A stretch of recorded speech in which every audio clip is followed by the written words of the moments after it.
అశ్విని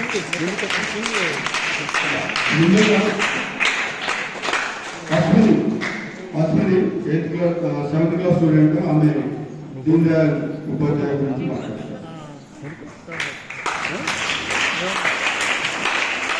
నాకు విద్యను బోధిస్తున్న ఉపాధ్యాయులకు, నా తోటి విద్యార్థులకు పండిట్ దీన్ దయాళ్ ఉపాధ్యాయ గారి జన్మదిన శుభాకాంక్షలు. పండిట్ దీన్ దయాళ్ ఉపాధ్యాయ గారు 1916 సెప్టెంబర్ 25న ఉత్తరప్రదేశ్లోని మధుర దగ్గర నల్లాచంద్రమ అనే గ్రామంలో జన్మించారు. 1937లో మొదటి 10 మంది స్వయం సేవకులలో ఒకరిగా చేరి ప్రాదేశిక సహా ప్రచార స్థాయికి ఎదిగారు. 1952లో భారతీయ జనసంఘలో చేరి ఉపాధ్యక్షుడిగా నియమితులయ్యారు.